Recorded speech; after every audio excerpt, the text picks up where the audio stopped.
It's a gaming song. I guess Foray is a gamer. It's a gaming song. Foray says, I love the song. He must be a gamer.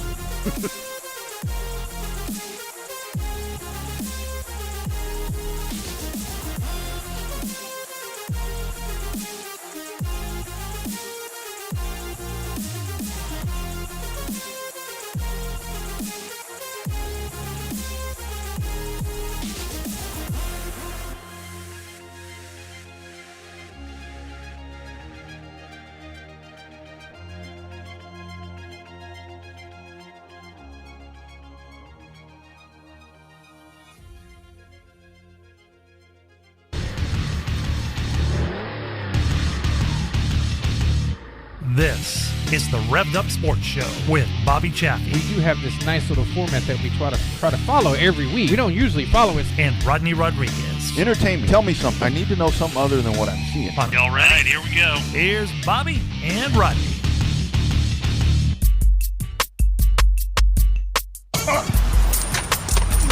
No. Not today. Oh, yes, Matumbo, it is today. This is hashtag Real Race Talk.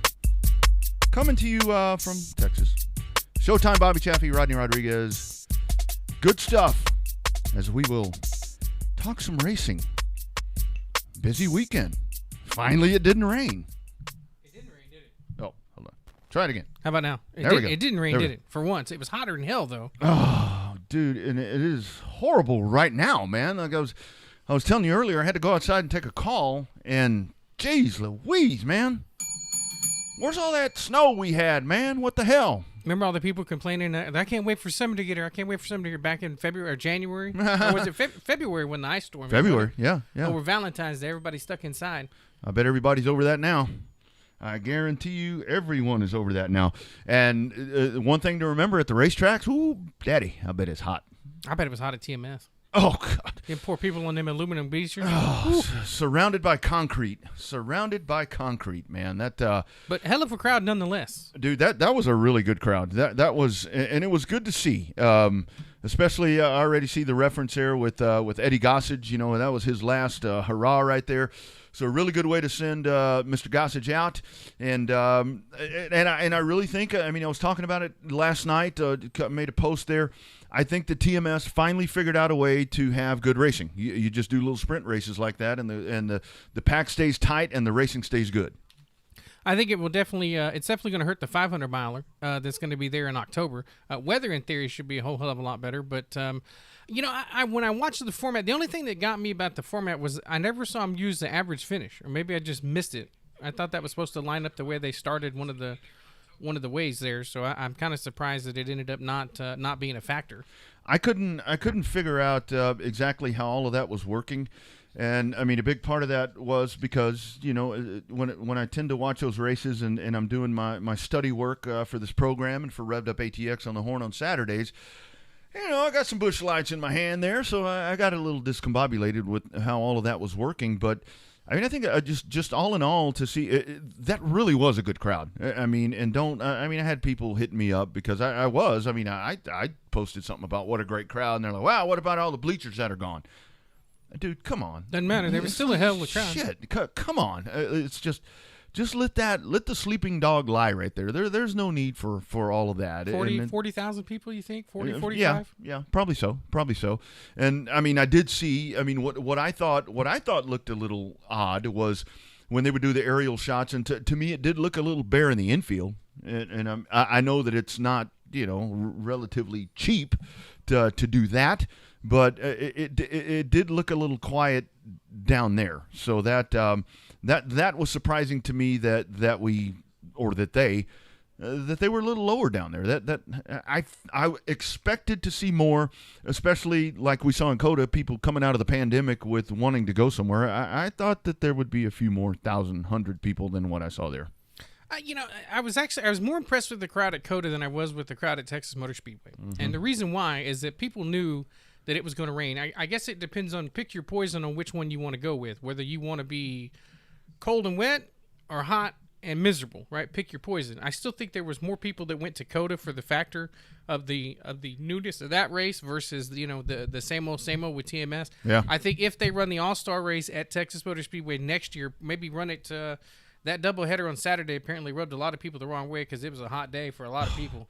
But Yeah. I don't see any reason why they would not bring the All-Star race back to Texas Motor Speedway because there really hadn't been that big of a complaint about it in terms of what people have been saying about it. Yeah, that Saturday looked brutal, and I mean that's one of the situations there where it's always been the discussion. Folks get upset because the race is in April. There's rain, the end of March. I mean, whatever. There's been mud holes that we have both been in, and it's really rough. But when you start moving that around, I mean, that was the problem with Texas World Speedway. I mean, they would always try to run their NASCAR races in June or July, and I mean that just kept people away because it was hot. And this was back in the 70s and 80s, and I mean just the way with climate, whatever it's doing now, I mean it's just hotter than it used to be before. And the same problem that you have, because I heard reference to it yesterday where they were talking about, hey, remember we were here in October and it was in the 40s. So in Texas, there's not a sweet spot because if you're too early, there's going to be rain. If you're later, there's a threat of cold. And then if you do what we did this weekend, ain't no way around it. It could have rained all weekend. It's going to be flat ass hot. Yeah, well, I just think you never know what Texas weather is going to do, right? And realistically, in every racetrack's defense, you really never know what kind of weather you're going to get. You have a rough idea. The race coming up in Atlanta here in a couple of weeks. Yep. You talk about a hot ass race Ugh. in Georgia in the middle of July. Come on, man! Now that one's going to be a little bit of a bear too. May not see as many fans at that race as we've seen, before, but I don't know. It was hot, and it's going to be hot in Texas, and it still continues to be hot. But I think the biggest thing that were pissing people off was the no coolers. Oh yeah, forgot about that. Yeah, that's one of those changes. That's a COVID rule, though. I don't think that's Yeah, a track rule because that's- it depends on the county. Because I know Pocono is going to allow coolers in their grandstands. I mean, I would think you just give that time, and that's where we need to be a little more receptive. I mean, let's be happy that we can go. I mean, let's be happy that we get to go, and let's not bitch about it too much. I mean, let's enjoy that we're at a point where we can actually go and enjoy the races, and that's something that I think people need to. We're not totally back yet. I mean, for us, I mean. And it's so hard because we want to fall right back into what we're accustomed to, and that's great. I mean, but man, we got to baby step this thing because they're not going to let it happen that simple. I mean, we've got to wait this damn process out, whether we agree with it or not. Well, whether you agree with it or not, it doesn't really change the ending factor of the fact that we can see the finish line, right? I think that there's still that line from the commander-in-chief. You can see the finish line for where we are now. I think a lot of stuff's going to change starting July 1st. Yeah. We're going to see a lot more changes and stuff like that. And the more places you go, you don't see the mask rules and mask mandates anymore and stuff like that.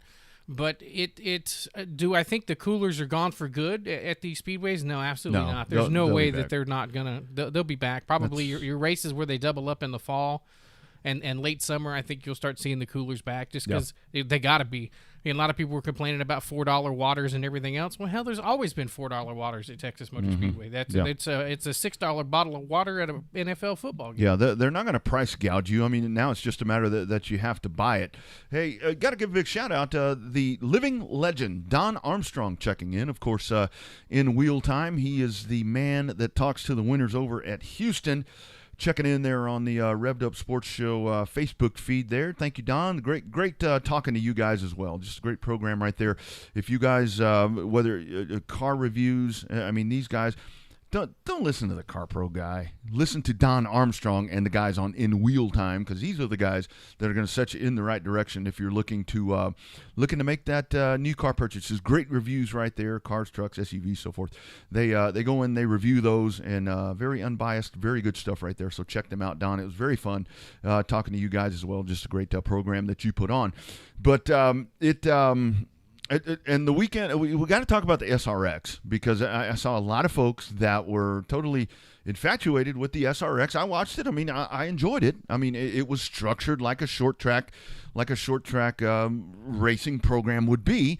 But I mean, again, this is not anything that's going to replace mainstream NASCAR. This is what you're going to get, and we've got to keep this in line. It has the short track feel to it, but let's not say that this is going to replace NASCAR, because it's not. It's not the intent of it. And I enjoyed it. But let's just cool our jets a little bit. Well, number one, you got to see more than one race, right, to get a really good feel of it. There were some issues. It felt like there was a little bit of audio issues during that first couple of segments they had in there, but they're working out some of the different kinks and stuff. Got a brand new, you got a brand new team there with CBS. There's no telling which kind of producers and audio engineers and stuff that they had there for that first race, but it's definitely not a NASCAR killer by no means. And it's not even, to me, it's not even like an old IROC killer. No, because at least with the IROC stuff, well, I guess IROC's already dead, but a lot of comparison to the old school IROC races. But I think the part that makes the difference is that there wasn't. You would have your mainstream guys, your champions, right? You'd have your Chase Elliott's and your other stuff. Now, I'm not discounting any of the old school competitors that are there now. There was a lot of big-time names. Like, you never thought you'd get to see Tony Stewart, Helio Castroneves, Paul Tracy, and Michael Waltrip all in the same spot at the same time. So it's definitely got a niche there. But I'll be interested. I want to watch them on the dirt track. I want to see what it looks like next time they get on the racetrack on Saturday night. It's going to be great. I mean, it's a cool concept, and then it only makes it better that the local hero wins. And I mean, that's an added coup right there, where you come in and you add that element, and then when the normal guy, 6-time Wayland modified champion, when he wins, I mean that's really going to intensify all of that. I mean, had they. Had Greg Biffle won that, I don't know. I mean, I'm sure people would still be excited about it, but it's a made-for-TV production. I mean, it's a short track show. It's at a short track, and the fans were there. I mean, the fans were there in droves, and I'm sure that they're going to be for the next 5. But it's again, it's not anything that's going to go in and compete, and I don't think that we need to worry about that happening. This doesn't need to replace the other. And I mean, like the little picture that you and I saw. I mean, I had folks were applauding this, and where it came down to the next gen car, it said if you don't like this, why do you applaud this? And it's that SRX car. Yeah, that's not a short track car. I mean, come on. I mean, it looks like something like if they had a modern day Superbird maybe, or Dodge Daytona. Kind of looks like that, but they're their own unique bodies. Obviously, 5-Star makes the bodies. They're Fury chassis, so basically they're unique bodied super late models. And the exit of Doug Coby, though, when he ended up talk about that, busted his ass. Oh my God! I mean, he did. He busted his ass bad when he got out. I guess he tripped. I guess he slipped on the checkered flag on the doors. The best that I could tell, but I mean, he busted his ass, and he had a hell of a showing, though. I mean, was that more along the lines of just him being at that racetrack, or was he really just that much better than everybody else? I think it's, it's not what he's accustomed to driving. I mean, he's a modified guy, so you put a full-bodied, heavy stock car, it's going to be something a little bit different. But you have to know that just the amount of laps that you see there that he has on the track and wins. I mean, that definitely factors in. But this really goes back to what we've talked about so many times, when we talk about the young kids with the deep pockets and dad's money and mom's money and all this, that, and the other, where you've got guys all around the country like Doug Coby that just have this immense talent that can jump into a car that is totally foreign to him. I mean, because they don't get any time with these cars. I mean, they get assigned the car to jump in there, albeit at his home track there in Connecticut, but to jump in there and outrun those guys, but and I'm trying to find a way to validate this, and I was about to say outruns all these guys who may have not raced in a while, but Tony Stewart has, and Greg Biffle has. Mm-hmm. So that is a very good win, because you beat 2 really good, what I would still say, seasoned competitors, because those guys still compete. Yeah, I think so. I mean, I think you beat a lot of the guys. Obviously, I think that the coolest thing was having the 4-time Indy winner end up racing there with them, and so I really believe that was a coup for the series, but it's not as if he was not going to be there before he won the Indianapolis race. So I think that was one way that they had it. I mean, it was cool to see everybody together, but it was I don't know what to make of it. I need to see more than one race before I really pass judgment. Was it a good show? Yeah, it was good. Sure. A lot of people pissed off. That's why you never ever if you have the opportunity on your DVR, always give yourself the extra hour Yeah. to record it, or at minimum a 30-minute window, because there's a lot of people pissed off they didn't see the end of it. But I don't really know what was taking it so long. It didn't seem like it was overrunning that long. I got to watch it on a tape delayed basis. Yeah. But even seeing it live, I don't see how that would have dragged on the extra 30 minutes or whatever. I don't know. I think they may have spent a lot of time there, and again, it's a new production where they have a window, and I think that's probably what they're not used to, where they may have they spent a lot of time at various points in that, showcasing the drivers and just with little snippets of stuff that they wanted to talk about to kind of build up the feature race and so forth. So I think maybe that's where they ran into their time crunch, but I mean they'll get that figured out. I mean, I did see a lot of folks in an uproar yesterday because the damn French Open was still on, and we were trying to get to race 2 of the Indy cars, which was a damn good race, by the way. And so I did see folks in an uproar right there, and that one did have me a little irritated too. I mean, because you had, and that's where we go back to. We keep talking about IndyCar needing to be on a modern, not on a modern, but on a big Major network. That really sucked yesterday because there were a lot of folks that didn't get to see one of the.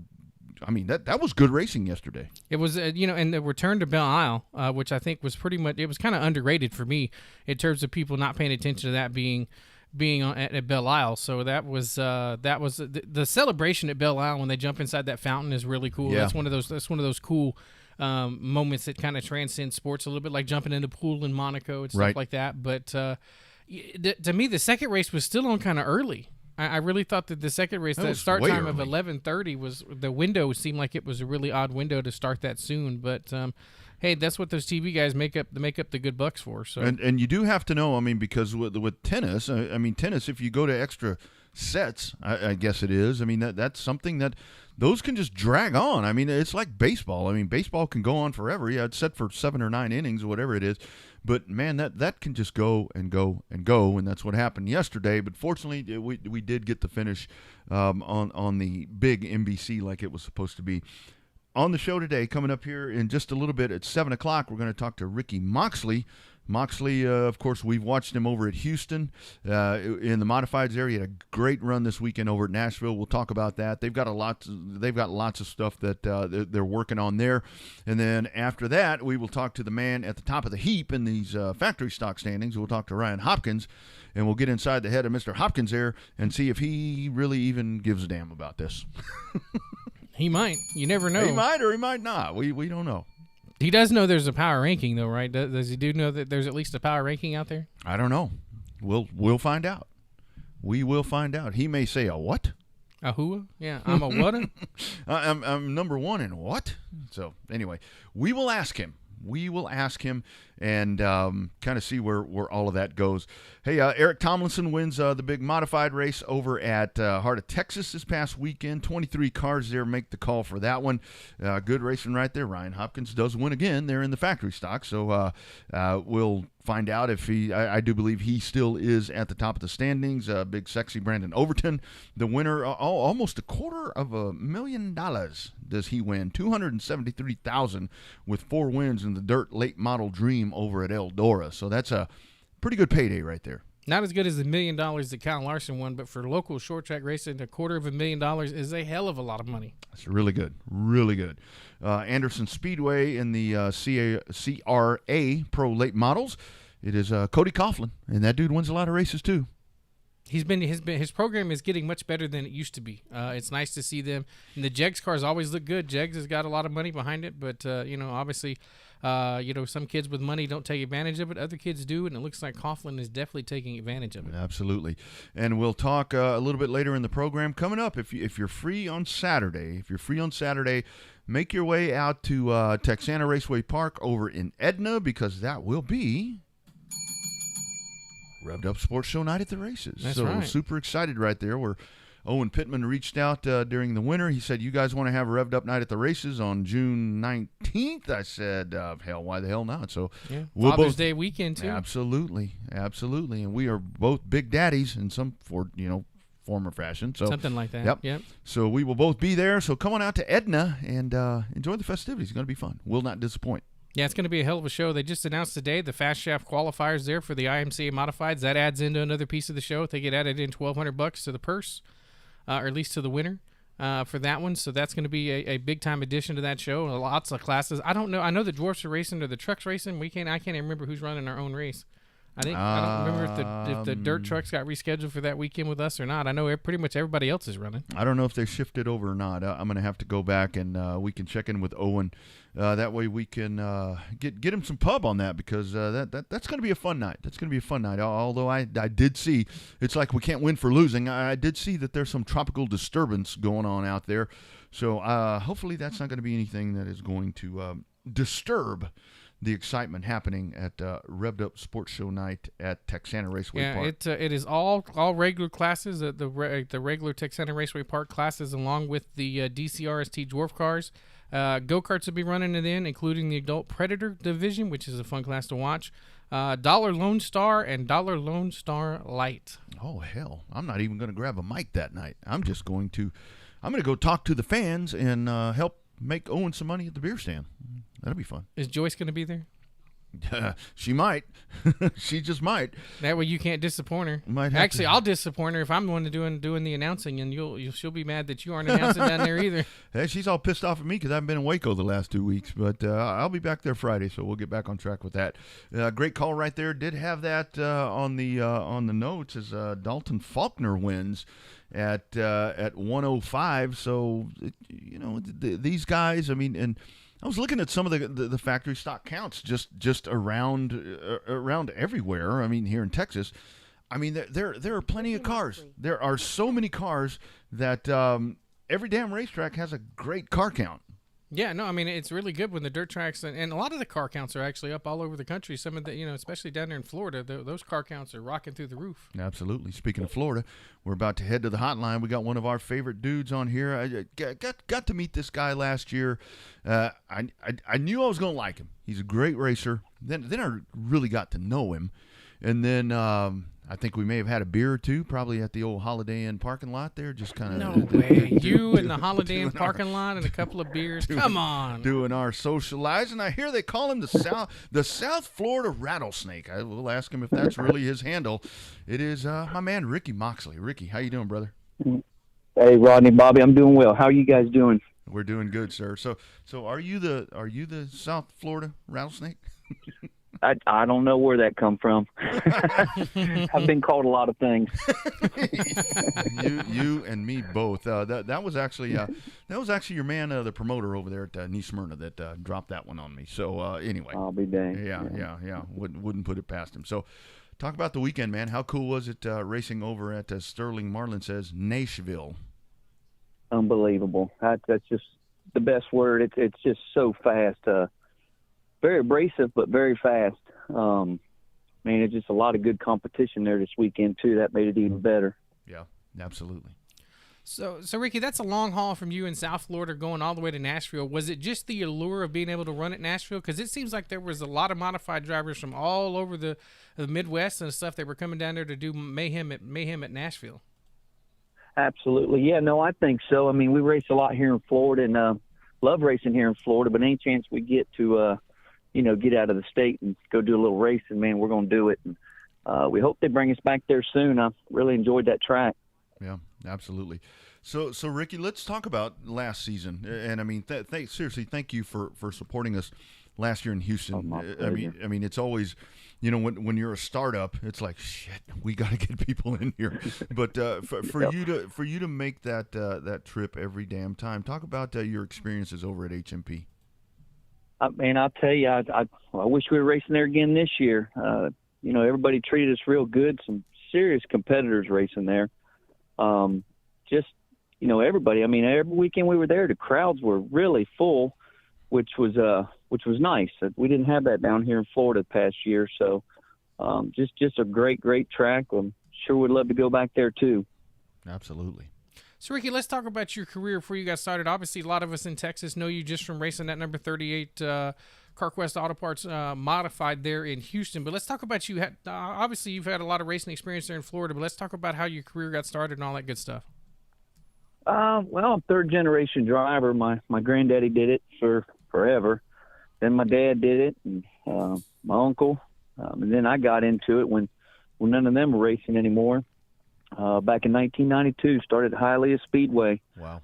And just surrounded myself with good people and just kept digging at it. Never missed a year since. Man, that is awesome. So with racing in Florida, man, you guys, I'm so jealous.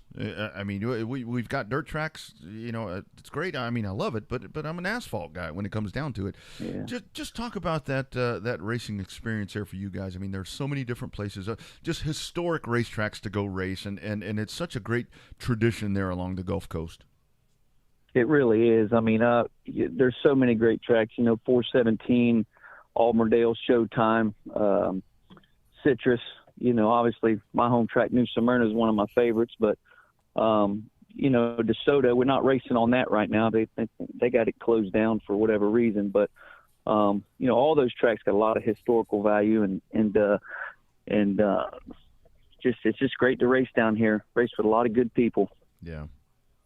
Ricky, let's talk about New Smyrna. Obviously, a lot of us get exposed to New Smyrna during the Asphalt World Series, but how does the World Series compare to a normal race night or a normal race weekend there at New Smyrna? Is it still the same pomp and circumstance? Does Rusty have that place all shined up for a normal race week, or does he put a lot of effort into just the World Series?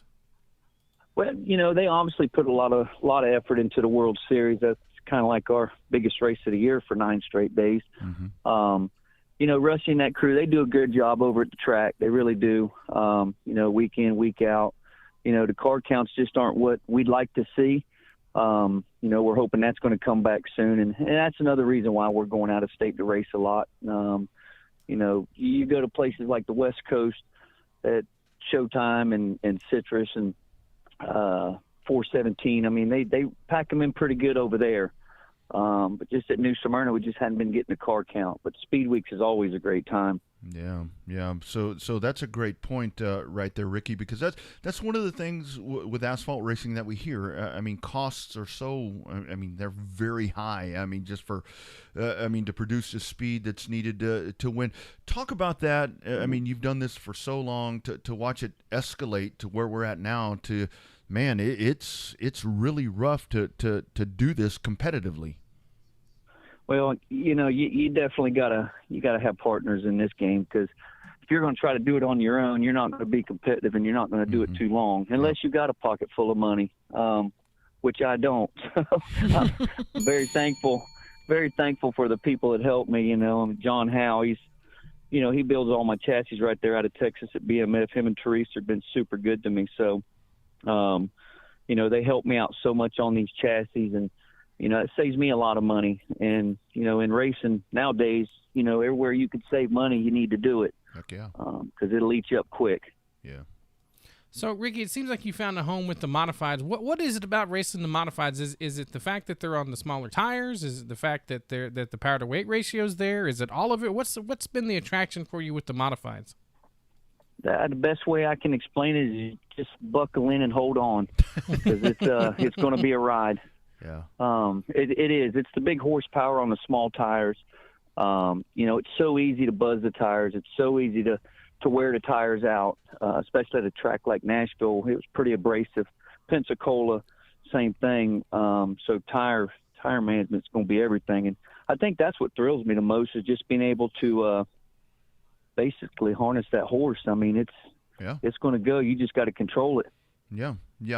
And the modifieds, I mean, because I love the modifieds. I mean, to me, the modifieds and the trucks, I think, are a couple of series when it comes to asphalt that, I mean, obviously there's super lates and pro lates and all of that, but man, when you get into the modifieds and the trucks, I think kind of float under the radar a little bit, don't you think? I mean, but those are just such great classes. I do. And ironically, those are probably 2 of the hardest race cars you'd ever drive. Right. You know, not taking anything away from the super late models or the pro late model guys. I mean, those things are made to be smooth. You really got to manhandle a truck, for sure, a truck. Mm-hmm. You know, same with the modified. You better be up on the wheel. Yeah, that's for damn sure. So, Ricky, did you have to change your driving style when you went to Nashville? I mean, obviously it's a half mile like a lot of other half miles, but it definitely doesn't seem like there's a lot of similar characteristics between the fairgrounds and Pensacola. No, I'll tell you what I did like about Nashville. It just had so many grooves. I mean, I felt like it had 3 grooves. So, when you're coming up on lap traffic, I mean, you could literally go up to the wall and the thing would stick, which surprised me a lot, actually. But, yeah, no, I not really changed it much. Just think about New Smyrna. You only got those 2 lines, and it's that second line's not going to work for a whole long time. Place like Nashville, we watched Bill Berber, lead the whole race up on that top side. And, I mean, he was just flawless, and my hat's off to him and his crew. They did an awesome job. Yeah, that's for damn sure. So let's talk about Augie Grill. I mean, that's a guy, my hero. Yeah, dude, you and me both. I mean, you get this guy, and I mean, the relationship you guys have. Just talk about him and him in the modifieds. I mean, just everything that he and Frankie. I mean, how cool is it to have that great relationship with Augie? It's bar none. I mean, you could pick up the phone right now and give him a call and just ask him a question, and he'll walk me right through it. He's, we go to the track. He helps me just figure lines out. I mean, him and John Howe, they spend a lot of time with me, and they help me out probably more than they should, and I'm very thankful for that. Right. That's awesome. Ricky, let's talk rules. Let's talk rules for a minute. Obviously, you run the Modifieds and Mayhem set of rules. I know at the beginning of the year they were talking about trying to get the Midwest mods and some stuff, get you guys closer to where you guys could kind of have bigger fields and travel a little bit more. Some of the guys from the Midwest would come run Florida. All you Florida guys would go run in the Midwest. How has that been? Have they got the rules right in your opinion? Is there more stuff they need to work on? I mean, what's your take as a competitor that runs in the Modifieds and Mayhem?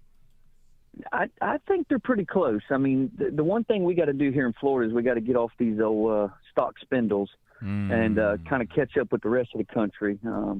They're still running these stock spindles down here, and they're getting harder and harder to find, which is another reason why I went to these DMF chassis. I mean, we're allowed to run these spindles now, and we're allowed to run these coil-over rears. Obviously we get a weight penalty, but that's really the biggest draw, that and the spoiler. We're changing that at different tracks now, which it's not a big deal. But I just think if us as in Florida could catch up to the rest of the country on these rules, and we will, because we're going to run out of spindles here real soon, it's going to make a level playing field for everybody. Yeah. These guys with these stock spindles, it's tough on them, I'm sure. Yeah, absolutely.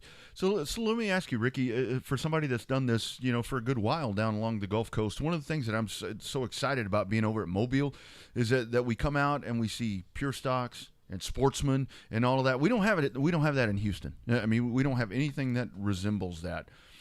For you doing this for so long, how important is one of those steel-bodied stock appearing, at least, classes?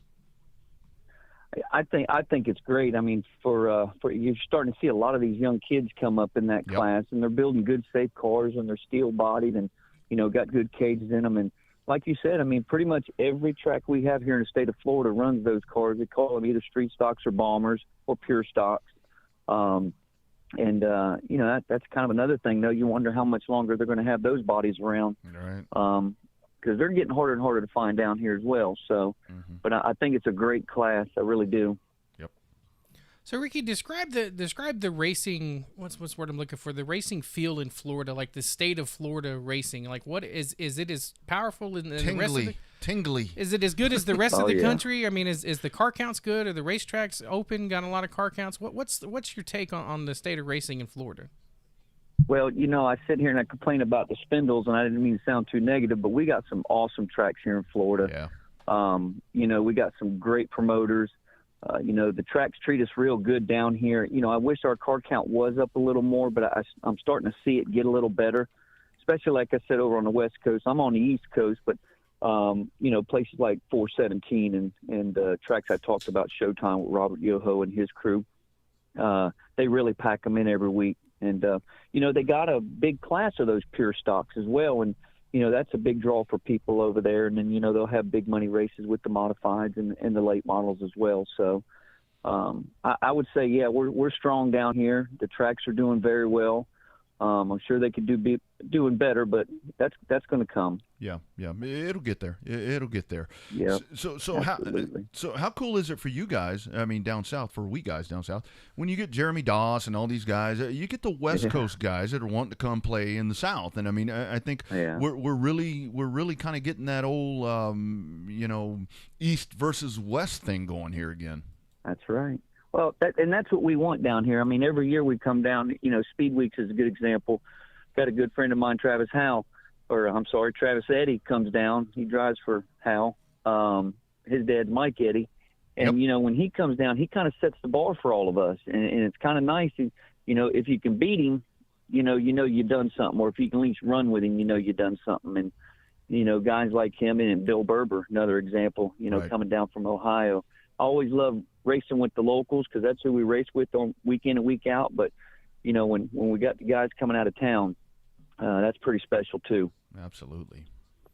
So, Ricky, describe racing in the World Series. It just seems like it night in and night out. Obviously, you don't race all 9 or all 12 nights, whatever it feels like, 9 nights, 12 nights, whatever it is. Damn near. Yep. Well, I mean, is it just thrashing on it, or is it you just try to keep pace? Or I think you won one midweek there this past World Series. So, I mean, is it just about keeping up your car, or what's the secret behind racing the World Series? Well, if you don't tear anything up, that's the biggest thing. Yeah. When you start tearing stuff up, that's when it gets tough. But, just on a daily basis, they just go in there. We do the maintenance on them, make sure everything's nut and bolted, make sure no leaks, obviously. Get your tires, your fuel, all that good stuff set up. It's the same routine every day if you're not tearing stuff up. So, I mean, it's a go pace. We're there at 9 in the morning, and we're not leaving till midnight at night. Every night. So, and, we may or may not go out and have a few beers every night. So, I would say may, probably. Depending on how many you have, you might be dragging a little bit the next day. But no, all in all, it's a good time. And no, it's just a preparation, basically, to answer your question. Yeah. So Ricky, talk about this. I mean, so much of this for all of us, it's family driven. I mean, like you talked about. Yeah. I mean, talk about current state of it for you. I mean, this is all in the family for you right now. It is. It really is. I mean, I'm just so thankful that my wife doesn't kill me. Been married to her for 26 years now. It's a long time. So she lets me do this still. And, my daughter, she's been in and out of it. And, I'm going to keep racing as long as I can. I mean, as long as I'm competitive, I'm going to stay in this game. So I'm having a good time with it. And family is definitely important. I mean, that's the reason why we do this. That's right. So, Ricky, how hard is it to get this next generation involved in racing? Obviously, they don't seem to have the connection to cars like we all had growing up with wanting to see, IROC cars and GT Mustangs with, Vanilla Ice and stuff with the, rag top down so the hair can blow, all that kind of good stuff. Who? But but what's the way to get the kids connected now, to get the kids connected back into racing? Is go-karts the answer, or is it trying to get them more in tune with automobiles now? That's a good question. Down here where we live, just I guess it's a little north of West Palm Beach, Hope Sound.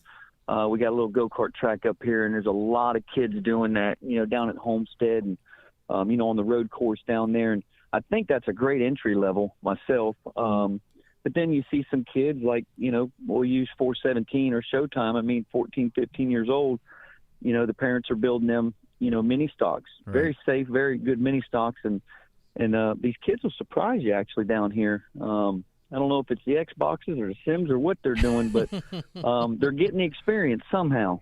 Yeah, no, that's whatever. I mean, we just need them. Right. We just need them in the sport. I mean, that's our next. Absolutely. That's our next generation. So rest of the year for you. Obviously, you've got a plethora of activity down there. So what all do you guys have in store? Please tell me Mobile's on your map sometime. Well, actually, what's happening? Yeah. We're going to New Smyrna next week. We got a race there, points race. Then I believe it's July 9th. We go to Pensacola, and that's Friday night. And then that Saturday we go to you guys over there. Nice. So yeah, I guess Mods of Mayhem, if I'm not mistaken, are having a double header that weekend. All right. So awesome. I got to check into that, but I know that Saturday night at the racetrack, we decided to go there after Pensacola. Yeah. We have a holiday in there too, by the way. That's what I hear. I wonder if they have a good time in the parking lot like you guys do in Houston. We're having to learn them, Ricky. We're having to learn them. We're teaching them. We're teaching them, drink by drink. Well, wait till I get there. I'll help you. Nice. Love it. Yep. The gauntlet Have has a been good laid time. down. Yeah, it sounds like the one thing that we've noticed through all the years, Ricky, is that your brotherhood is the racers, right? We're one big giant family, Yeah. but to be able to do the conversations and the BSing and the shooting the breeze around each other after the races are over with the camaraderie is that an equal part of what makes racing so much fun? I think so. It depends on which track you go to. I mean, there's you're going to have that animosity anywhere you go, especially Sure. if you're doing better than somebody. But I think in general, for the most part, everybody seems to get along. I mean, you could go up to any of these guys, even if they liked you or you didn't like them, and ask them for a part, and they'd give it to you. Yeah. So, I still think about that down here in Florida. I mean, you got your few guys, but you're going to have that anywhere you go. Yeah, that's right. Ricky, let me ask you before we cut you loose. So just dirt racing is huge here. You guys there in Florida, like I talked about, with all the asphalt. What is the dirt racing impact there? I mean, is there just a huge dirt following there as well? There is, yeah. You got places like Volusia, Clewiston, and I can't remember the one they got up there in Lake City. I mean, they've got some really good dirt tracks down here, and Speed Weeks. When Speed Weeks comes around for the World Series of that's Asphalt, right. That's right. Right down the road, you got that same Speed Weeks at the Volusia Speedway. Yeah. So, yeah, we got a strong presence with dirt cars down here. Yeah. Hey, I have to tell you, your Aunt Juanita from Delaware is checking in, listening to you. Says you're doing a good job. My favorite aunt. Nice. Well done. Well, Ricky, man, great. I mean, I can't wait to see you in Mobile. And again, man, Sure. like I've you and I have talked a couple of different times. And as always, thank you for the kind words. I appreciate that very much. I mean it. But man, it's been a pleasure to get to know you and get to watch you, and just keep doing it, man. I love that effort at Nashville, and I know that it's going to be a really good rest of the year for you guys. Yes, sir. I appreciate that, and I appreciate you guys having me on. Man, anytime. You tell us when you want to talk racing. You got something happening, and we'll get you right on here, man. Appreciate it, buddy. We'll do it. We'll see y'all soon. All right, man. Take care. See you, Ricky. Sir, take care. You bet. Bye. Bye. There he is, Ricky Moxley, the South Florida Rattlesnake. How about them apples, huh? Dude, I'll tell you, man, that guy. Yeah, last year when he came in, I got to meet him, and he's just that's the way he is. And I mean, I think that we find ourselves so many times after we talk to folks that we're always saying that's just the way he is. I mean, that's not anything. That he's just a good dude. I didn't realize he'd been racing as long as he'd been racing. I knew that he had some experience, but I didn't think he had the experience like that from back in like 1992. But that's the one thing that we try to convey on this show, that when you meet people, the most fan friendly drivers that we know are the people that don't change from the conversations that Sure. we have on this show. That's right. Versus the conversations that we have with them at a racetrack, and we see them interact with people at the racetrack. That's the ones that you see the guy. And there's a reason why they're the fan favorites, and they're the reasons why they sell all the merchandise. Not because they win. If they win, it's a plus. But there's still that different connection between your average fan and then when you pick a driver of choice, whatever that may be, whether that be Ricky or Steve Sims, for example, or even a dirt track guy like Chris Morris or whatever whoever you pick. Yeah. Those are just the first ones that pop into my head. It seems like the upper echelon there in NASCAR land. I think that the more they win, the popular they get. Yeah. There's a whole hell of a lot more Kyle Larson merchandise since he moved to Hendrick and started driving the 5-car and winning versus when he was driving for Chip Ganassi in the 42. Yeah. Not to take anything away from Kyle Larson or Chip Ganassi, but the top stuff is done by wins and people that are dominating. Maybe a little bit by manufacturer. But we've had that conversation before about what comes first, the manufacturer or the team now or stuff like that. But, when you get down to your local stuff, the people that don't change who they are, whether they're on the racetrack, do they get pissed off? Yeah, we see people get pissed off. Sure, Yeah, absolutely. obviously. You got to on occasion. Yeah, and I'll tell you what I really like about Ricky, and I mean, it was one of the things. I mean, obviously, I appreciated him before I ever knew him because he's making this long tow to come race with us in Houston. But he gets on the racetrack, and I mean, the guy is just so keen on what he's doing. I mean, he is all about. He's all about taking, and this, I think this goes back to just the way that he was brought into the sport. I mean, he comes in and he's all about taking care of the equipment, and you watch him methodically work his way through the field. And I saw Ricky several times last year at Houston, where he would come in, and where I felt bad for Ricky, or not bad, but one of the things that he adjusted to so well is so many people have told me from out of state, you people race different in Texas, which maybe we do. I mean, maybe we're a little over aggressive when we shouldn't be, but I would watch Ricky and again, I try to call the race just as if I were behind the wheel, and I would see things where I'm sensing, okay, here in about 3 laps, the shit's going to hit the fan. Yeah. And I would watch him sit there in line, and he may, pedal that car back a little bit, and he would miss the stuff. And I mean, that just goes to show how good he is behind the wheel. He's always thinking, and again, you can just feel the passion when he's talking about just what he's doing. Well, I think that's part of it, right? You got to have a little bit of the passion before it. Obviously, you're not going to do it if you don't have the passion.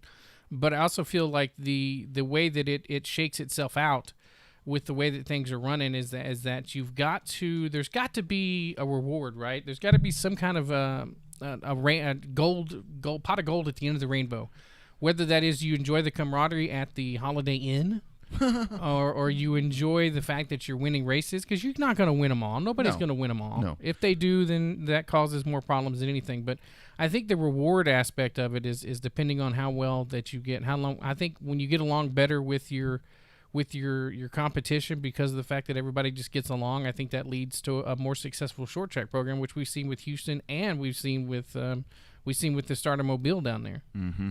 And that's something that I mean, it goes without saying, he has great folks that are helping him, and I mean, it really was. I mean, if I would have picked an MVP last year for racing in Houston, I would have picked Ricky Moxley. I mean, because it really was just the constant support and the constant positivity that he had coming to race down here with us, because I mean, that's one of the things that we talk about where we've struggled with. I mean, we've been very Florida friendly for a long time on the pavement side, but it hadn't reciprocated over all the time, but he really did. I mean, he was just a true warrior, and I'm looking forward. I mean, I can't wait to see him in Mobile. I'm glad that the COVID stuff is gone, because I'm gonna go give that dude a big old hug, because he's just kick ass. That's the bottom line. Well, I think the fact that he was able to go all the way out to even Nashville to race that modified, For sure. that shows that, I mean, because that's not a short drive there from New Smyrna area all the way up to Nashville. That's a hell of a long way. That's like a Texas drive almost to go that far from Florida to Tennessee.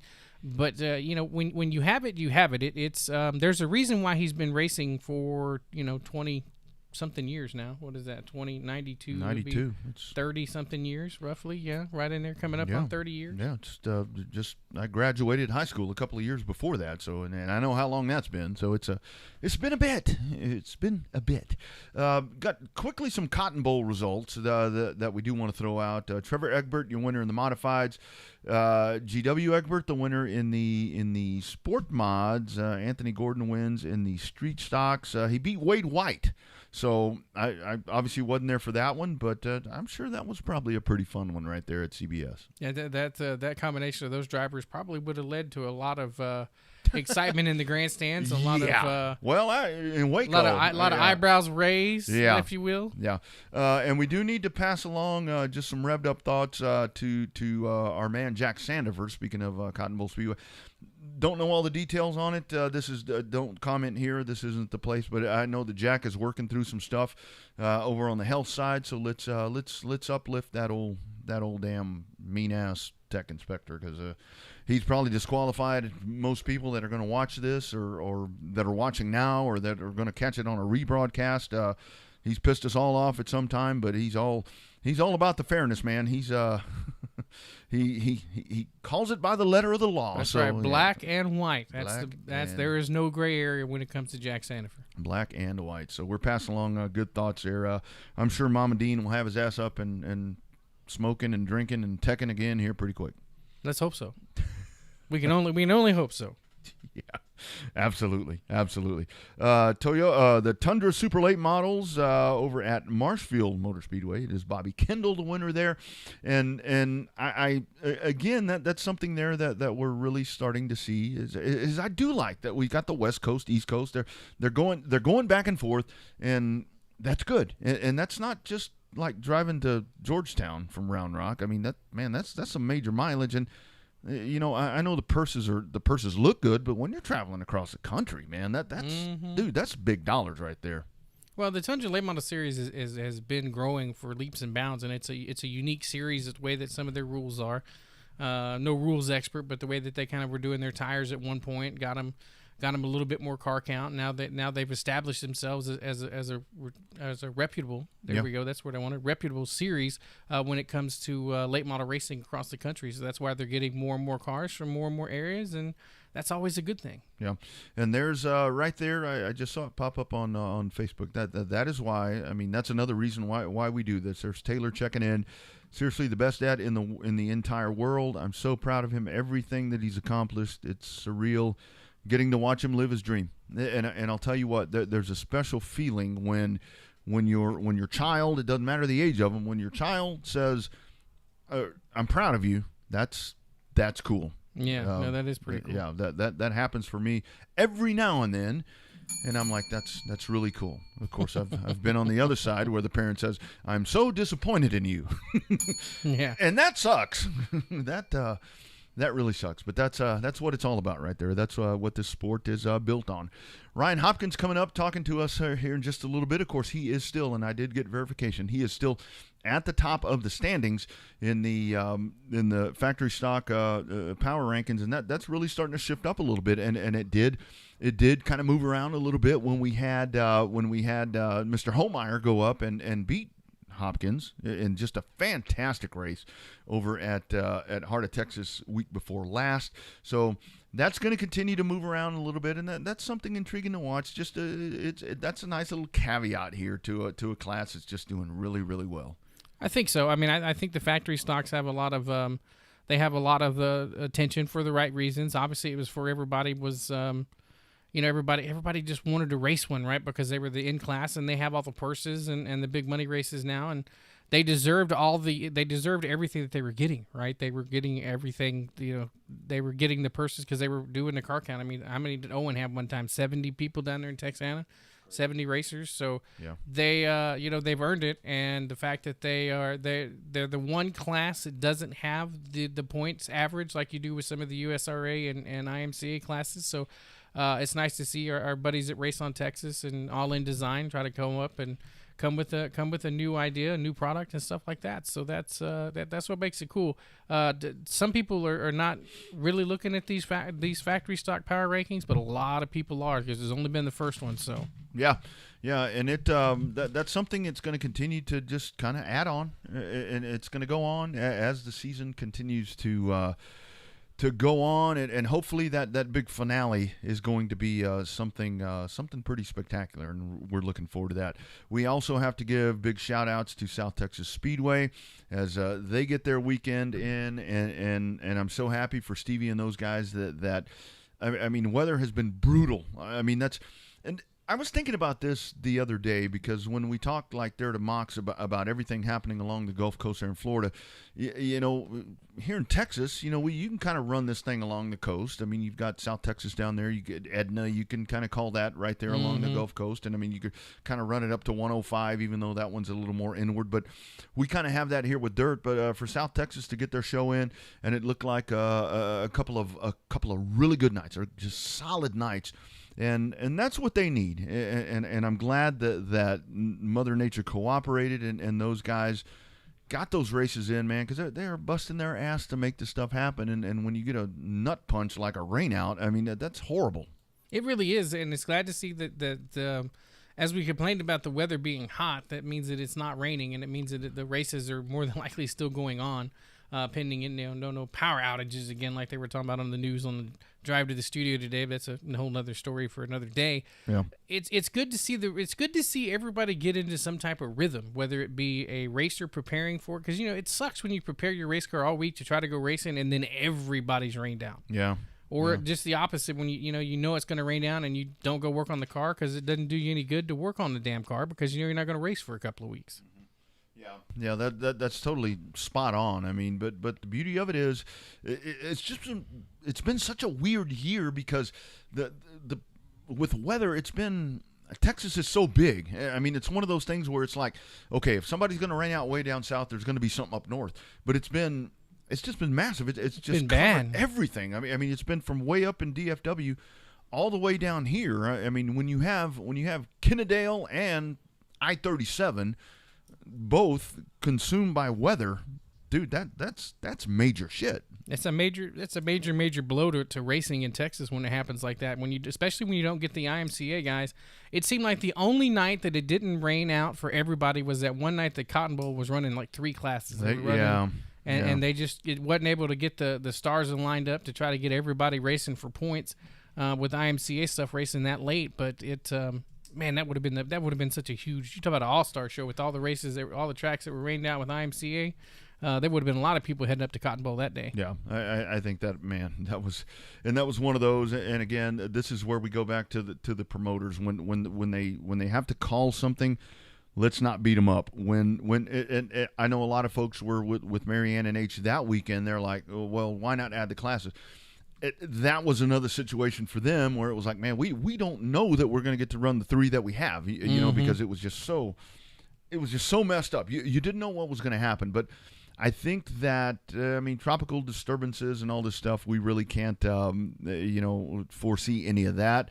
But I think the pop-up showers and all this, yeah, we may have that here for within the next couple of months. But I think what we've been dealing with, I think we're done with all that. I think it's just time to be ass sweaty hot at the racetrack, and it's time to get after it. Yeah, I think that the time of the rain, obviously we know we went through the rain months of April and May. To get a shower now, you said there's a couple of pop-up showers that I'm sure will more than likely pop up here and there, but for the most part, we're in that hot, and as you said, we're in the prefaces of the camel insides right now. Yeah. So back to NASCAR just for a second before Ryan Hopkins jumps on. So next is Nashville. They sold out their 40,000 whatever. If NASCAR goes in, especially now that we have SRX, doing short track feel, if NASCAR can go in and hit a home run in Nashville, we just saw a great Modifieds of Mayhem. I need to verify what he was talking about with Modifieds of Mayhem at Mobile, because I wasn't aware of that, but. Nashville is the next big staple. How big is that for NASCAR? I think it's huge, especially if they can make it happen with being 40 miles away from downtown Nashville, where everything else is. Yeah, that's the one that's going to make the key. If they can get it successful there, then they can get it successful at the fairgrounds and stuff like that. So. Yeah, absolutely. That's going to be fun. That's going to be huge, and that's going to be interesting. So we'll watch that one. All right, let's go to the hotline. It's been the talk of the town. No, not talk of the town. Talk of the state.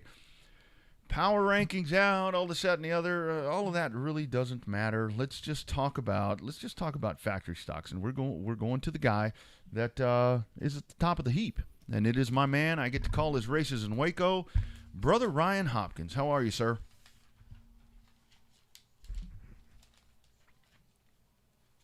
Nope, I think we might have lost him there for a second. We'll try to reconnect with him. That's not good. Yeah, we'll try to reconnect with him. I'm sure we can do that here pretty quick. But I just saw something. I think we got a message, something about power rankings. So you can take a look at that and see what that might be. Yeah, let me just check and see what that is as we get ready to try to multitask on the fly here. Let's see here. Yeah, you got to love it, man. You got to love it. Sometimes it happens, and it happens fast. But we'll link back in with him here and get Ryan back on here because I think I know what happened to him. 720 drivers are being tracked. 209 drivers have met the 6-race minimum number of races to be ranked. Man, that is a lot. That is a lot. And the top of the heap. It is the man on the Revved Up Sports Show hotline. Like I said, get to call his races over there. And he drives number 4, which makes me like him even more. Brother Ryan Hopkins. How you doing, man? I'm doing good. How you doing, sir? We are doing exceptional, man. What is happening in your world this evening, my friend? Just turning races on these hot rods. Nice. That's what it's all about. So let's talk about first. Talk about the win this past weekend. How sweet was it to get back in victory lane at our favorite racetrack at Heart of Texas? Man, it was nice. You know, I finished second 2 weeks before that, and kind of that Memorial Day race, I really never got to the lead. Track had a little character to it, so I just kind of settled. But I led a lot of the race. The next week, you know, we run 3 wide, do lost home run. Yeah. I should have hated to lose that one, but I think I made a few mistakes and should have done something a little different, I guess. But you know, second still ain't bad. Sure. I hate losing them when you've been leading them, you know. Yes, sir. You know it. Racers always remember the ones that get away, not the ones that they remember the most. But before we get into this power ranking stuff, let's talk about you. Talk about you and your racing career, as long as you've been racing and stuff like that. Talk about how you got to the spot you are right now here in this factory stock at Hot. You know, I grew up in this. My dad raced for about 20 years, and I kind of got into it later on in life. I was already a little older. I raced go-karts when I was young, but started racing in 2011, which was a pure stock class, and it kind of just converted over to factory stock over the years. And so this makes 10 seasons, I guess. I took off in 19. I drove for somebody a couple times, and just kind of took a year off. Got a daughter that plays softball, so kind of focused on that a little more. And then I had a new car built and came back last year, and we was good. I was having motor issues, so I didn't win a whole lot of races last year, but did end up winning the championship, you know. And this year we kind of got it figured out, and the motor seems to be working, and the car is it's great. Yeah, absolutely. So Ryan, Heart of Texas, man, I just love this place. I mean, talk about driving that track. I mean, it is. I mean, with the banking. I mean, this place. I mean, I've talked to so many people that say you win at Heart of Texas, you can win anywhere. How badass is it racing on that racetrack? That's what they've always said. You know, even before I started, you know, that was the way it was said. You know, if you can win at Waco, you can win anywhere. I've raced a few different tracks over the years. I don't get to travel a whole lot. You know, I got a daughter that plays league ball, select ball. She's softballing it up. So it's just kind of hard for me to get away on the weekends. But, I mean, Heart of Texas is it's fast. It's real fast. Mm-hmm. And it's got a lot of bank to it. And it's a nice racetrack. Yeah, it is.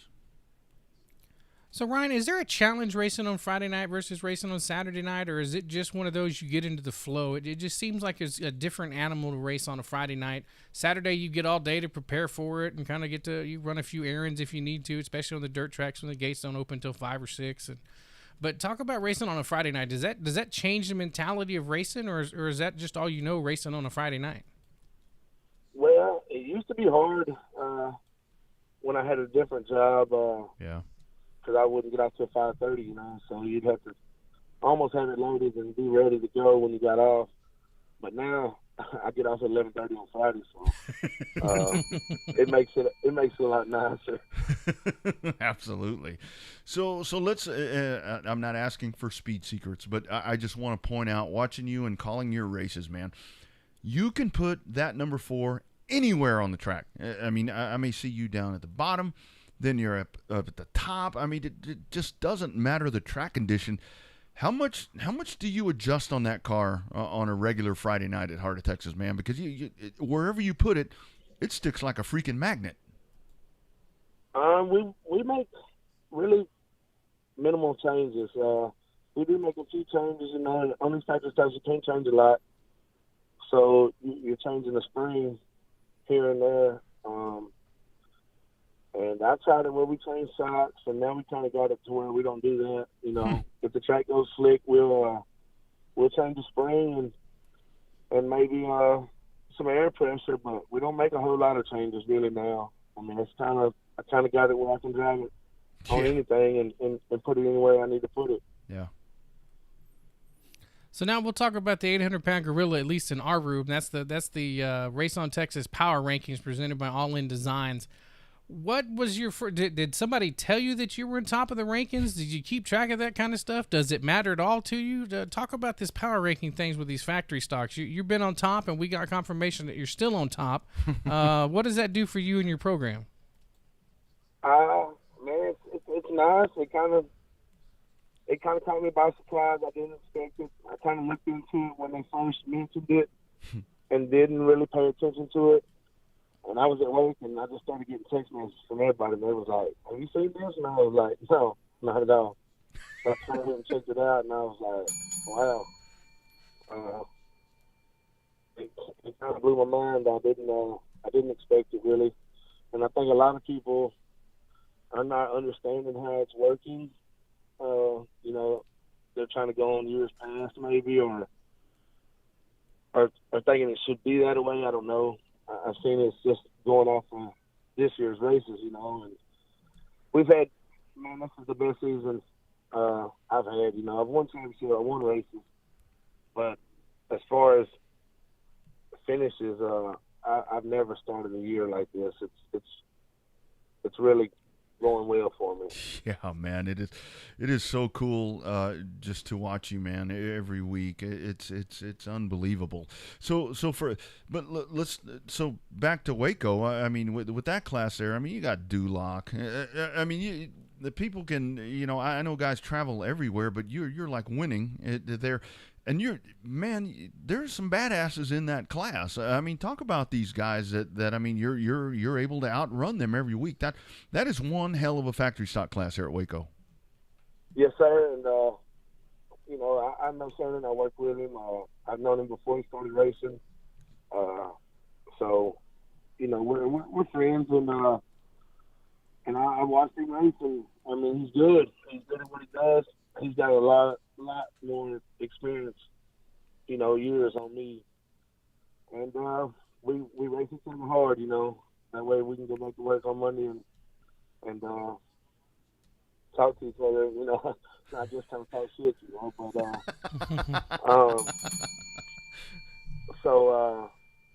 But you know, since the power rankings have come out, it seems like, man, there's almost a target on me now. The out-of-town cars are coming, Ghana, and so I just kind of put that on the back burner and don't even pay attention to it. Just focus on trying to get to the front every night. Yep. So, Ryan, one of the guys we had on before we had you on, we were talking about the camaraderie after the races, and you talked about knowing Shannon and working together and trying to get your stuff together. Is the camaraderie off the racetrack as important to you as the competition on the racetrack? I believe so. Yes, sir. Yeah. Yeah, I really think it is. You know, I try to go race everybody the way I want to be raced, and I try to be friends with everybody, you know, and help where I can, you know. I can't give up everything, but, you know, I try to help everybody. Yeah, yeah. So, I mean, I know you didn't win that race 2 weeks ago, but, man, relive that one for me. My goodness, that had to be, dude, that was so badass. I mean, how cool was that to be a part of that amazing race? Man, it was a blast, really, you know, to race through ride like that and not touch, you know, as far as anything major. Right. And you know, that Memorial Day weekend, the track had a less character, like I said, and I was pretty tired when I got out of the car, but I told everybody when I got out the next week, I was like, I think it's more work racing free ride than it was racing on a rough racetrack. Yeah, I bet. You know, because there's not a whole lot of room for error. So, but it was a blast. Like I say, you know, I should have done something different, I guess, but I didn't. Yeah. I hated to lose that one. Yeah, I bet. So Ryan, what's on tap for you rather for the rest of the season? Is it dead set on running Fridays at Heart of Texas? Does it depend on the softball schedule? I mean, what's you're going to travel some towards the end of the season? What's next for you in terms of your racing program? As of now, we're going to run Waco Friday nights. I've been to Cotton Bowl's big show the last 2 years, so I kind of plan on trying to get back there for the big show again this year. Run ours, and it just depends if I can make a show towards the end of the season. Different places. We'll try to get there. Yeah. But we play a lot of 2-day tournaments now, so it's just kind of hard to do. Yeah. So, and I guess it goes without saying, and again, I mean, we don't know what the payoff is going to be, for this thing once it's all said and done with the power rankings, but I'm sure you actively welcome anybody that wants to come to Waco and try to win. Yes, sir, for sure. I'm going to race everybody the same and try to get it done. I've seen, I guess, for about the last 3 weeks now, we've had 5 or 6 out of 10 cars. So, and I welcome them all, I guess. I hate that I feel like there's a target on my back, but Yeah, well, I'm not gonna lay down. So. I heard that. If the target's on your back, that means you're still out front, right? That's the way you got to think about it that way. Because if they're still coming to Waco to try to chase you down, that means you're still doing all right. Yes, sir. Yeah. Ryan, how fun are these cars? I mean, I look at the rules, and I mean, I'm an old stock car guy, and I love to watch you guys race, man. How cool is it to get out there and drive these cars? They just look like a shit ton of fun. Oh, man, it's a blast, really. When we first went to them 6 times, I was like, man, there's no way this is going to be fun. It's going to work, and this don't even make sense, but they work a lot better than you would ever think, really. Yeah. And, we can't do a lot to them. As far as suspension-wise, you just kind of get them where you can drive them and go with it. Mm-hmm. Yep. So talk about what kind of shock package are you running? Are you going to be able to give us any kind of speed secrets towards the end? Have we got you loosened up enough? I mean, do you run those high-dollar shocks or the Napa pull-offs, or what you got running underneath them shocks? Hard-hitting questions. No. Anybody that pays attention, I've been on those 41 shocks since about 2014 or 15. I've been with Earl, and man, I can call him and tell him, hey, let's change this a little bit, let's change this, and he'll change it, and he'll tell me some things, and now I've got it where I like it, Yeah. We made a few changes over the winter on the shocks, and I put them on, and it's been working for me, so I don't want to. Yeah. I don't want to mess with them now. Yeah, but so much of it does come down to, I mean, as the track starts changing throughout, and again, I love what Waco does, because Waco, it's not so important how the track is in hot laps and whatever. Waco, they prepare that track to where it's badass for feature race time, and I like how they do that prep. Yeah, that's kind of what I'm looking at. I kind of see where I think it's gonna fall at the end of the night.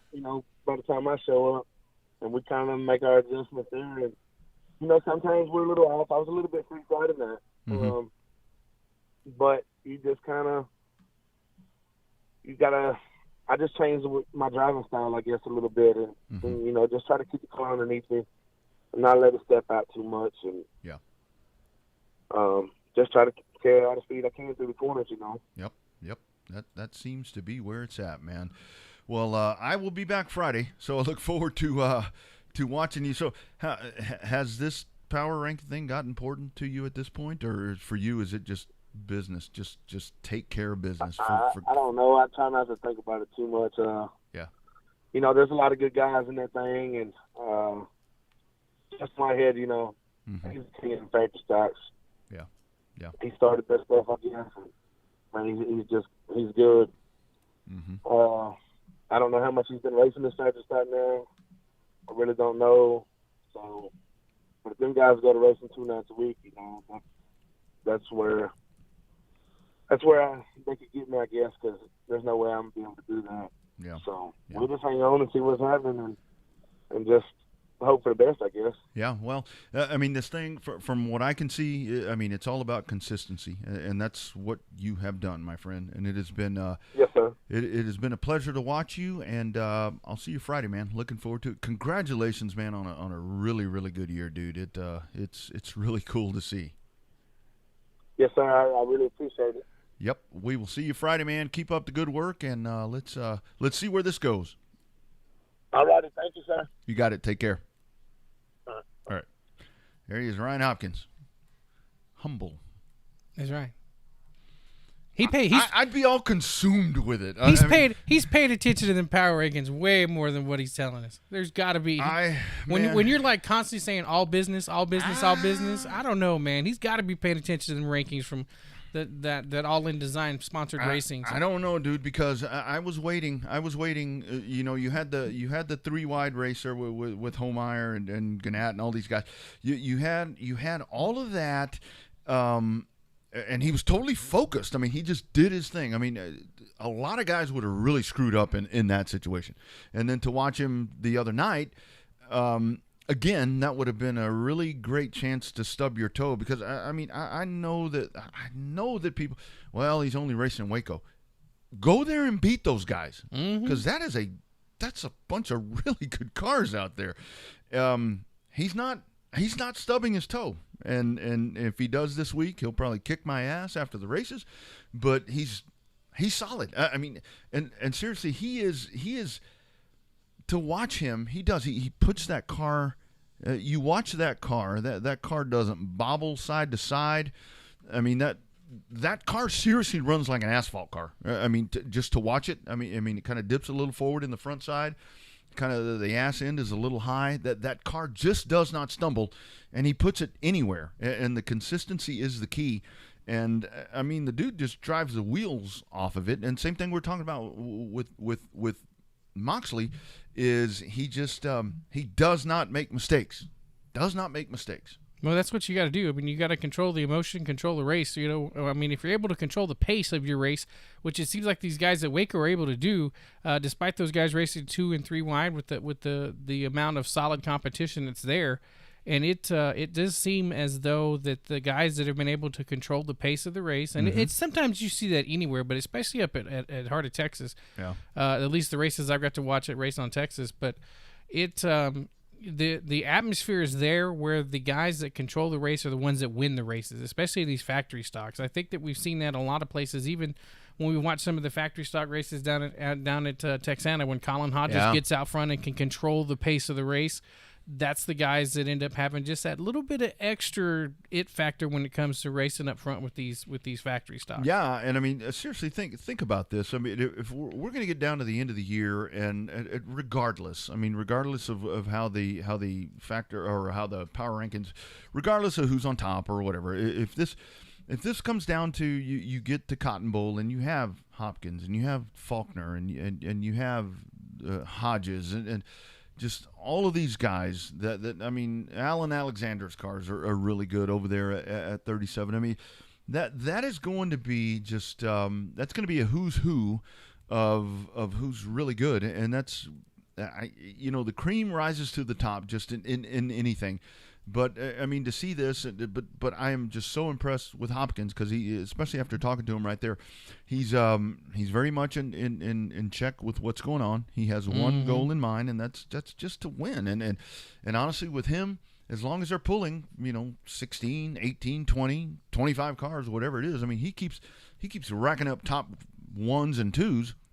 The power rankings are gonna speak for themselves. Yeah, I mean, well, you got to figure out he's going to have to. What's going to hurt Hopkins at the end is when you get a guy like Dalton Faulkner who's racing all over. Yeah. And it's the number of races that I think that I don't know if we have to double check and see if there's a cap on the number of top races that they're going to count. We know you got to get 6 to get in. Right. I don't know. We haven't heard whether or not they're going to cap it off. Like if a guy like Dalton Faulkner runs 20 races and wins 15 of them, if that's going to end up skewing the power rankings or not. But yeah. we'll see. And this really is a good system there that's been put in place because this is such a great class here in Texas. But we have to give a lot of love to our stock car guys. I mean, like Jason Batt and these guys that are racking off national championships and doing what they do with the iStocks, as we call them here in Texas. There's your stock car appeal. And to be able to do that, like with the stock cars, they run all over the place. And I mean, imagine that. I mean, the factory stocks, we're just talking about this here in Texas. But the iStocks, you can take that car and run it wherever the hell you want to run it. And talk about racking up races. That's a pretty damn cool concept right there. I like that IMCA stock car class. Yeah, I mean, I think we all know that's Joe Spillman's favorite class. That is Joe Spillman's favorite class. I'll have a drink for him because that's what you're supposed to do every time he says it.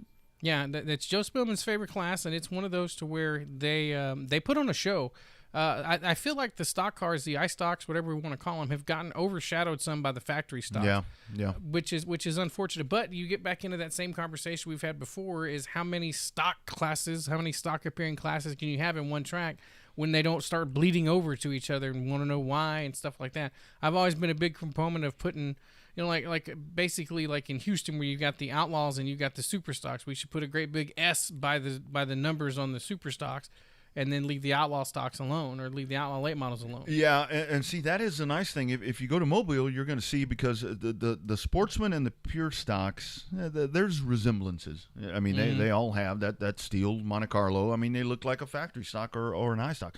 But when they hit the track, you tell the difference because they go by, and a Pure Stock sounds like a Pure Stock. Yeah. Where the Sportsmen come out, and I mean, you can definitely. It sounds like kind of an old school street stock. I mean, those guys go by, and like when they go by the front stretch over there at Mobile, they sound like the old school San Antonio Chargers and Super Streets to where you can tell the difference. Of course, there's nobody in the stands, so there's nobody to tell the difference.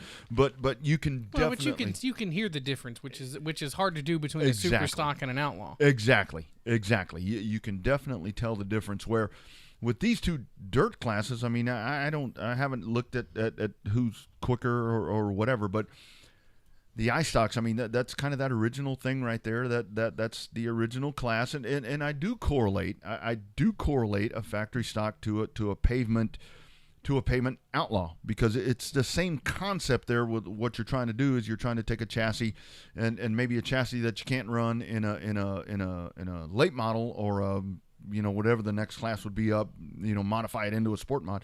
You're trying to make those two chassis still usable, and that's kind of what's happened there. But however, factory stock has blown the outlaw out of the water in the fact that there's so damn many of them. Yeah, they're also a whole lot cheaper to run than an outlaw too. That's very true. But I just think the appeal has been like the publicity that the factory stocks get. Mm-hmm. It is so much gone past the point of being an entry level class. Yeah. There's no way you can call it an entry level class. It may be on the sheet with the order in which they have rules posted, but yeah, it's no longer an entry level class. An entry level class is still more like an eco stock or a mini stock if you can find a class that's still running those. Yeah, those are tough to find, and when it is when you start buying, and I mean you do. I mean, I know when you build a race car. I remember when Donnie Moore built my dad's first race car. I mean we dropped it off. He put the cage and he did whatever. But when you buy the chassis, I mean that's when you're kind of on that point where that's when it's teetering on the point of getting expensive or too far expensive, but. The motor rules don't change. Here's something that I do want to point out because I know a lot of folks, we haven't talked about this, and I got a lot of messages about this Southern Super Series thing. Was it really about the rubber shortage, or was it the grandstands? I can tell you 150,000% it was about the shortage of tires. That is really going to be a problem. I mean that seriously, yeah, that seriously is a problem. I mean Hoosier is kind of feeling it more because they're the preferred tire provider, but American Racer maybe at some point is going to have to deal with it. They're not right now, and that I'm not trying to sell you tires. That's just the bottom line. They don't have the demand that Hoosier does, but I'm here to tell you with factory stocks, this could be a pivotal point because they're running on those pull-offs. When the pull-offs become scarce, right? I mean what do you do then? And that's for all these factory stocks. I mean that's that could be something that becomes an issue moving forward. It may very well. I mean, with the pull-offs, a lot of people that have the trailer loads of pull-offs, they need to think and maybe go ahead and spend the extra $25-$30. What's going to happen is that $25 or $30 tire, that pull-off that you're running, is going to start costing the same as it does on the asphalt. It's going to start costing $60 or $70 a tire because it's simple supply and demand economics. Yeah, and I really I do think that if I was talking to someone that said it put a factory stock on an 8-inch tire, you lose the whole appeal of that, because that's what makes those cars so fast, is that you can sit there, you got a big old fat 10-inch tire, you drop the air pressure on it, and you run that big old thing around there, and it sticks so well. So I don't think you make that change. I think you lose a lot of the appeal there if you do that. I mean, hell, you turn it into an iStock. Yeah, basically. Yeah. At that point, just on a slick, and it's.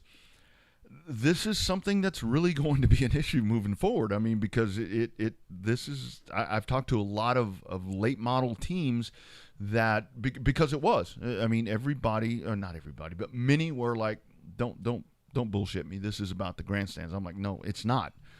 When Speed 51 stood, oh, sorry, damn, over here getting all excited, getting discombobulated. Speed 51 not conducive to the race. Not conducive to what I'm doing here. There you go. Speed 51 stood to make a lot of money. Speed 51 was excited that the grandstands were closed. They're going to sell a lot of prescriptions for that race. And like a man once told me, I gotta get a prescription to that channel. I'm like, what? Well, if you got an addiction. Yeah. Well, it's like a man once told me his son was a great, satisfied welder. I said, he loves his job. He said, no, he has a license. I said, that's certified. But anyway, this is something moving forward that people need to be pretty conscious about, because it's I mean, price of lumber, holy smoke. Everything's in shortage. Houses, lumber, race car parts, everything's got a delay or it's in some kind of shortage. Yeah. So hopefully this isn't something that's going to trickle down into the factory stocks, because I love that concept of the pull-offs, because that really does. $30 a tire, that makes it a hell of a lot easier to spend money other places in your shocks. In the shocks, yeah. Good show, man. We had the South Florida Rattlesnake. We had the Waco Dominator. Pretty fun times. Pretty damn good duo right there. Fun times for a hot-ass Monday. Pretty good duo. You all remember, so go. The Ryan Hopkins show will be on Friday at Waco, so that'll be great action right there. Let's see if old Hopkins can keep that up. And as we said, if you can, make your way out to Texana Raceway Park, as it will be, we should have had a graphic, it will be Revved Up Sports Show night at the races over at Texana. I mean, we're not going to promise you a parade or anything, or a carnival, but we'll both be there. And Bobby will be announcing. I'll be drinking Dollar Bud or Lone Star Light, Lone Stars and Lone Star Lights. Yeah, that's what the sign says. That's what the poster says. Mm-hmm. Yeah, it's going to be a fun night, and a great. And thanks to Owen for reaching out and asking if we would like to do that.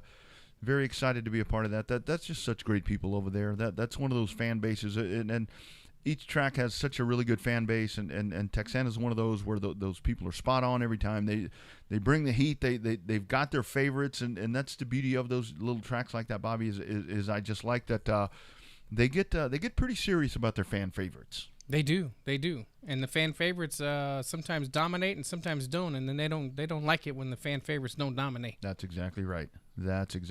So we're excited about that. That is coming up, and of course, if you can't get over to Edna, you can check it out. On Race on Texas, as that will be live there as well. So check out Speed Pass. Going to be some good stuff. Thank you to Ricky Moxley. Thank you to Ryan Hopkins for checking in. Thank you to all of you for being a part of the program. You can go back and relive all of this excitement anytime at RevvedUpSportsShow.com, RevvedUpSportsShow.tv, right here on Facebook. YouTube. YouTube. Rest of the week for you, my man. What's in store? Just waiting a couple of days to get to this 3-day weekend, and don't know exactly what I got planned on Sunday. There's a monster truck show. Oh, yeah, June 19th. June 19th, Father's Day Sunday there at Cotton Bowl Speedway. So I think you can check out their Facebook page and their website for more information on the monster truck show. So once I figure out what I'm going to do that way, then everything will be all right. But all jets pointed towards Texana on Saturday night. That's right. And if you're in the Round Rock, Cedar Park, Leander area, I believe believe I will be emceeing the Father's Day car show once again over at Rock Point Church. Come on out. I'll confirm all that. It's fun. If you have something, take it out there. Hey, we are out of here. It's #Real Race Talk from Texas. This is a Revved Up Sports Show. Be well, everybody.